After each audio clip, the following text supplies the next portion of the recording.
Hello, this is Sept Television News Roundup, a compilation of major stories in the weekend. And today, Halabi, thank you for being part of the program today. Labour Party has said more than 640,000 members and supporters will be voting to elect leader between Jeremy Corbyn and Owen Smith at a conference on 24th September. The leadership debates between Mr. Corbyn and Mr. Smith have focused more on policies and uniting the party. A YouGov poll has shown that Mr. Corbyn is leading Mr. Smith by several points. Jeremy, people see someone who's got great maturity and experience in the party. Jeremy's been an MP for 35 years and knows how Parliament works and has worked assiduously in Parliament, and I think people see someone who is a believer in what he sees as being the Labour Party. I think we have differences as to what we see as the role of the Labour Party in Parliament, perhaps in particular, but I think Jeremy is someone who has convictions and he's stuck to them and he's still sticking to them all this time later.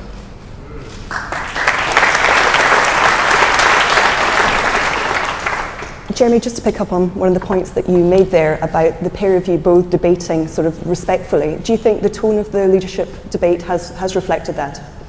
It has its moments, but it has lots of other moments as well. I'm trying to be diplomatic here. I want us to be able to debate policies, the direction we want our party to go in, the economic direction we want our country to go in, and the way that we can encourage particularly the many young people who didn't vote across the UK in the last election to come involved in politics and have this idea that society doesn't have to be unequal, there doesn't have to be poverty, there doesn't have to be communities left behind, and I think we should debate our politics around that, about always bringing people in and growing our movement. Owen, I presume you would agree with that? Yeah, look, I'm a Bennite on this. I think it is genuinely about the issues and not the personalities, and I think the fact that so many people have joined the party, the fact that so many people have come to see both of us speak in these hustings is illustrative of the fact that lots of us love the Labour Party and feel that we've been an incredible force for good in Scotland and across the whole of the UK, and lots of us are very worried about where the party sits right now and about the divisions that have grown up in the party over the recent period. And that's why so many people, I think, have been engaged in quite an emotional sense, and I don't discount that or think that bad. I think it's good that we feel emotional about the Labour Party. I want us to feel that we're doing something incredibly important, serving this party and trying to let this party serve the country. It really matters. That's why we all are engaged in politics, and I hope that we're going to see the same sort of spirit and emotion in the debate tonight as we've seen throughout the rest of the campaign.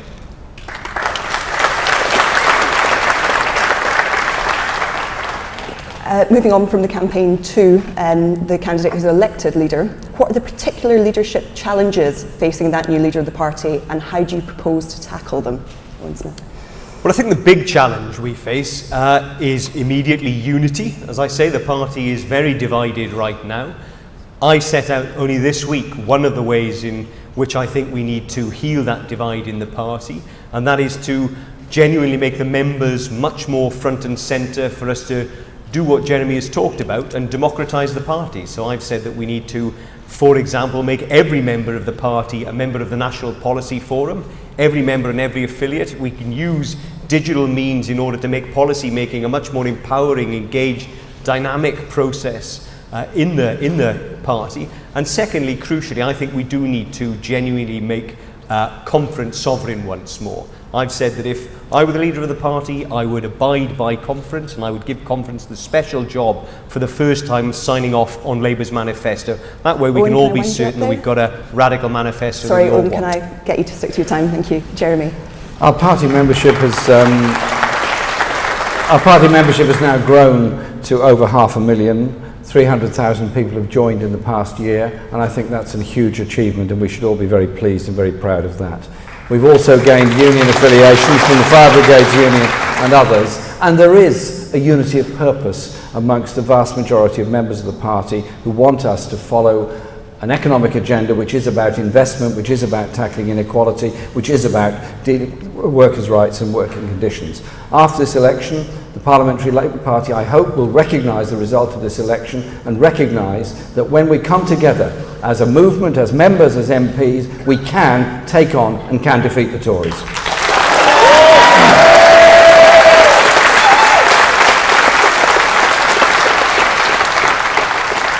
And Jeremy, you've said, I believe in the past, that you don't think that any Labour MP would move towards splitting as a party. Do you still believe that?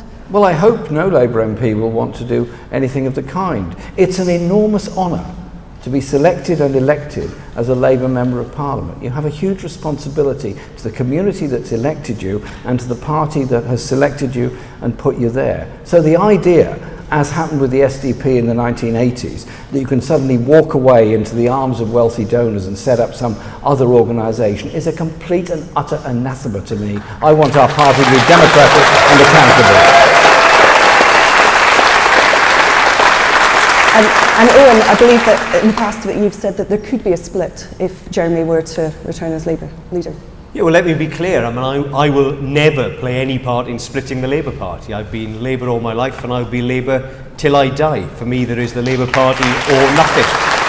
And I don't think there's any other vehicle coming along to replace the Labour Party, as some of the people who are around Jeremy have said in the past. And I'm referring to John McDonnell, whom I asked whether he was happy to see the Labour Party split, and he shrugged his shoulders and said if that's what it takes. And my grave fear is that the party could split, that we could end up with a divided party. And if that happened, the only people that would benefit is the Tories.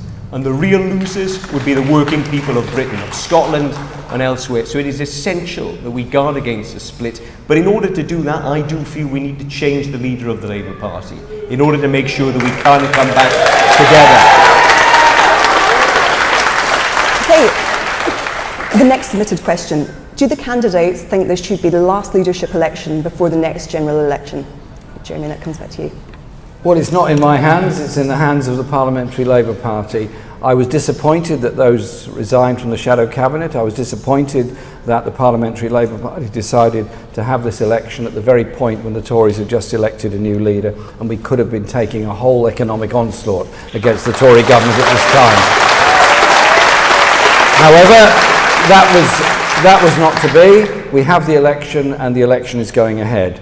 And the result of the election we'll know on September the 24th. When we know the result of that election, I hope Labour members of Parliament and those that resign from the shadow cabinet or other positions will recognise that we can come together on the radical economic agenda, which clearly has impressive and massive support across this party, take the fight to the Tory and take the fight to them all over the country and win.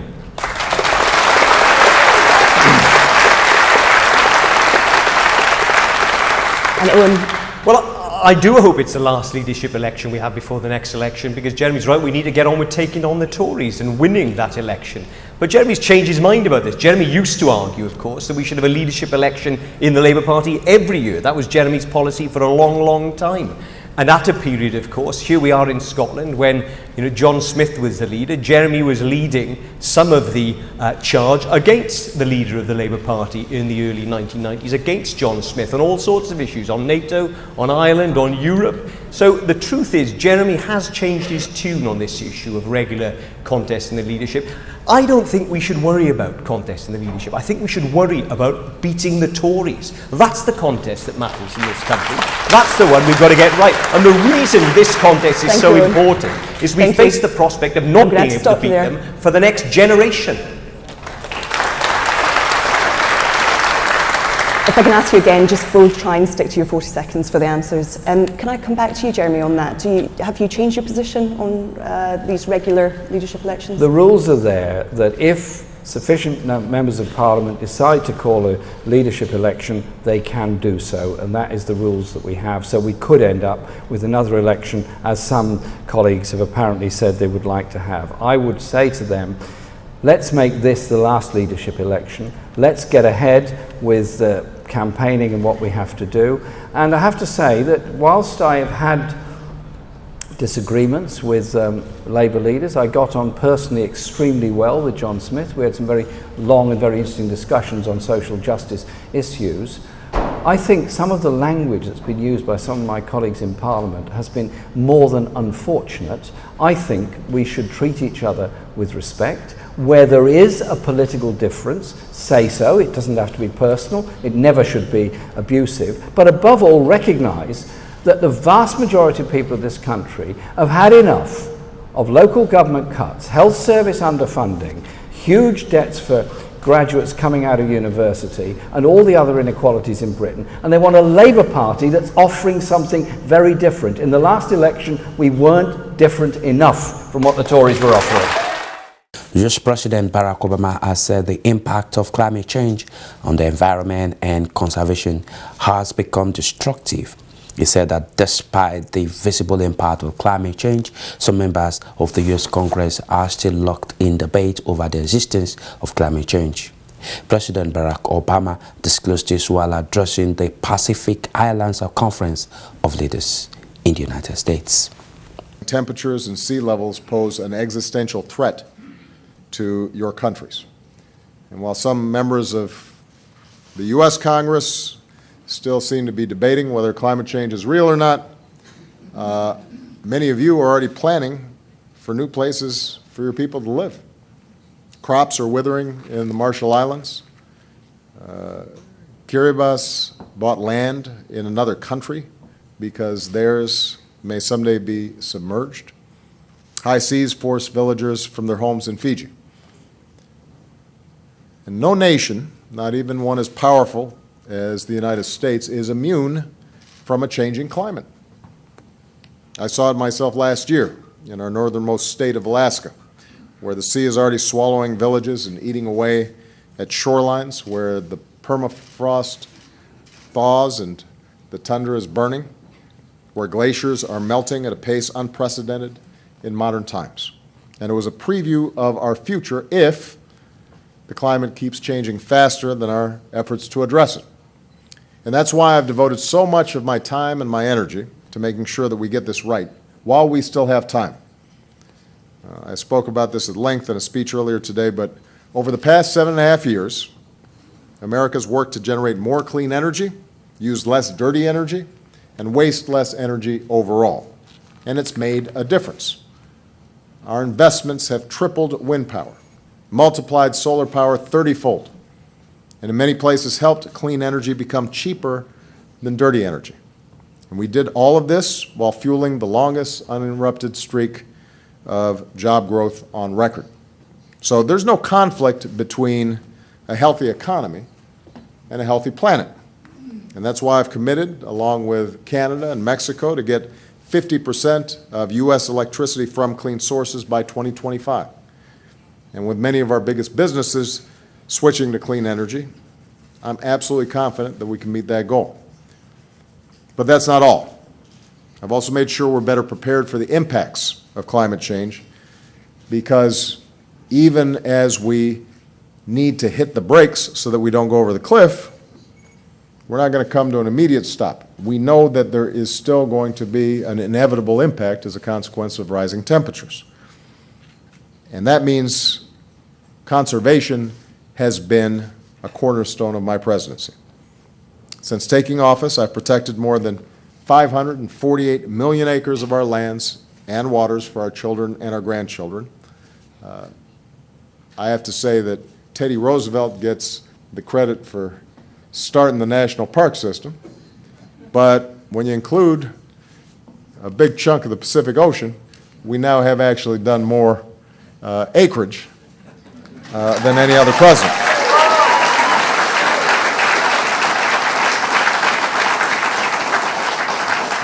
We've designated national monuments from Maine to Ohio to California. And just last week, thanks to the hard work of many people in this room, including Senator Schatz, I created the world's largest marine preserve, quadrupling the size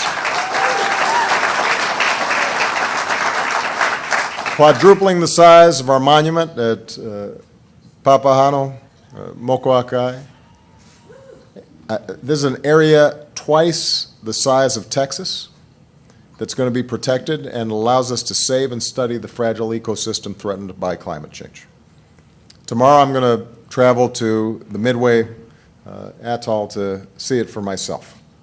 7,000 species live in its waters, a quarter of which are not found anywhere else in the world. Ancient islanders believe it contained the boundary between this life and the next. Hundreds of brave Americans gave their lives there in defense of the world's freedom. So this is a hallowed site, and it deserves to be treated that way, and from now on it will be preserved for future generations. So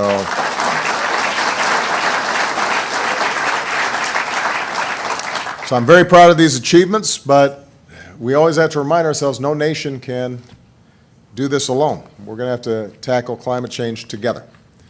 Nations like many of yours obviously feel a special urgency about this.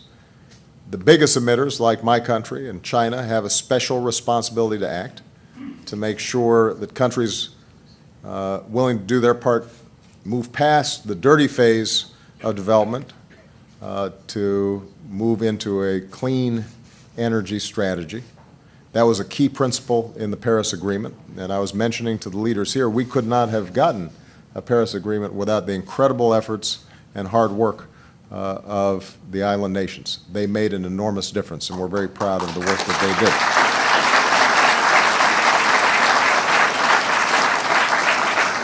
And this is why we've been working to accelerate public-private clean energy innovation, making sure that resources will be there for countries that need help preparing for the impacts of climate change that we can no longer avoid.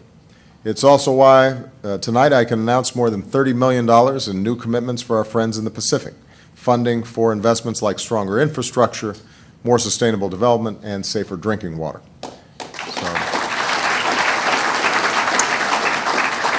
From here, I'm going to be traveling to China, where we'll be meeting for the G20 summit, and climate will be a centerpiece of our agenda. Joint U.S.-Chinese leadership on climate was part of the reason that we were able to get Paris done, and I'm going to push to build on that record as long as I occupy this office and probably even after I leave it. You know, there's an old Hawaiian proverb that loosely translates to unite to move forward. Meanwhile, U.S. security agencies have expressed high concerns about the security of the U.S. election system. Russia has become a suspect in another possible breach of voter registration systems in the states of Illinois and Arizona. The U.S. election systems have suffered a number of cyber attacks in the build-up to the election in November. In the latest cyber attacks, hackers got some personal information on about 200,000 Illinois voters. But officials say no voter records were changed or deleted, and Arizona officials said their system was not breached. If Russia was behind the hacks, it may have been a trial run for November's election, or simply aimed at undermining trust, says the Center for Strategic and International Studies' James Andrew Lewis, reached by Skype. One of the Russian goals is to just create uncertainty and doubt and concern about the electoral process. This contributes to it, even if they're caught. So their immediate goal is make Americans uncertain about the safety of their electoral process. They're doing pretty good. Local, not federal officials run elections, and there are more than 7,000 localities nationwide, each with different equipment and procedures in most cases. So experts say widespread interference is hard to do. But some tight races could be tainted, says the University of Notre Dame's Timothy Carone, reached by Skype. My sense is that there's going to be certain races across the country where the issue of cyber attacks or compromise of those voting results by cyber attacks will be such that there will be extensive legal processes to resolve the issue, which could take quite a bit of time. There you go. Experts say security is improving, along with awareness of the vulnerabilities. This year, about 3/4 of American voters' ballots will have a paper copy available for checking if questions about fraud arise. The federal government is considering declaring that voting systems are infrastructure critical for national security, says White House spokesman Josh Earnest. And that would give the federal government, and experts at the federal government, more of a role in assisting the administrators of those networks as they deter intrusions. But with the election just weeks away, experts note there is not much time to significantly tighten security. Also, a new poll has suggested that young voters in the U.S. are the ones driving the campaigns ahead of the November presidential election. The trend, if continues, may mean that young voters with their influence may be the ones to determine who becomes the next America's president. As classes get underway at the University of Houston downtown, Maria Villegas seeks people she can register to vote.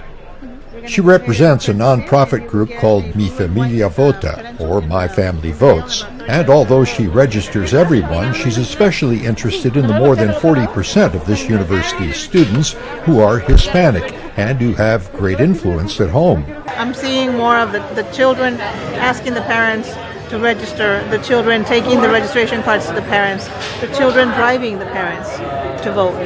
Political science professor David Branham also sees signs that students could increase their families' political involvement. It's not unusual for young people to actually have influence in politics over their parents. Now, their parents may not agree with everything, but they talk about it. And once that discussion starts going, then you start acting on that. Texas Democrats base much of their strategy on support from Hispanics and younger voters, and many people in both groups have been upset by Trump's rhetoric. I do not agree with what Donald Trump is doing and saying, so I don't want him to be president. He's already shown how he is, and it's talking bad about Mexicans and women and other people. If Trump has to invest time and resources in heavily Republican Texas, it will diminish his efforts in more evenly divided states. If Texas is in play, it's really bad news for Donald Trump. Another problem for Trump is that a majority of Texas Republicans voted for home Senator and diehard conservative Ted Cruz, who has refused to support Trump. But anti-Trump Texas Republicans are ardently opposed to Hillary Clinton. I would be shocked if either one of these candidates got 50% of the vote. I think there's going to be at least 10% of the people who vote for no one at all on the presidential ticket. If it's a close race in Texas, much will depend on how many Republicans stick with Trump and how successful Democrats are at motivating Hispanics and young voters to improve their traditionally low voter turnout rates. Another wrinkle is that the percentage of Hispanics who vote Republican in Texas is higher than it is in other states, and Trump's tough proposals on immigration may not trouble them as much as economic problems and unemployment. In every election since 1994 in Texas, Republicans have won around a third of Hispanic voters, which combined with high turnout from mostly white conservatives has been enough to win every statewide race. Now to Africa, Somaliland livestock export to Saudi Arabia for the annual Hajj is now facing strong competition from other countries such as Sudan and Australia. Every year, Somaliland export a huge amount of livestock to Saudi Arabia to feed millions of Muslim faithfuls on pilgrimage. From the hinterlands to the capital, Hargeisa, millions of sheep and goats are on the move in the small self-proclaimed Republic of Somaliland. The animals are en route to Saudi Arabia for use as sacrificial offerings for Muslims making the Islamic pilgrimage to Mecca called the Hajj. The livestock trade to the Middle East accounts for 60% of Somaliland's gross domestic product and 70% of its jobs. Some Muslims consider the black-headed sheep to have religious significance relating to the Prophet Abraham. Maulid Hassan Jama has worked at Hargeisa's livestock market for 10 years. I earn my livelihood from this livestock, and secondly, I feel I am supporting the Islamic community and having a good Hajj festival. Once sold in the markets, the animals are trucked to the Red Sea port of Berbera, where they wait in quarantine for weeks, receiving blood tests and vaccinations. Past accusations of disease among Somaliland's livestock led Saudi Arabia to temporarily ban imports of Somaliland's animals. Government veterinarian Ali Mahmoud Guled says the Berbera quarantine holds over 1 million animals at the height of the Hajj.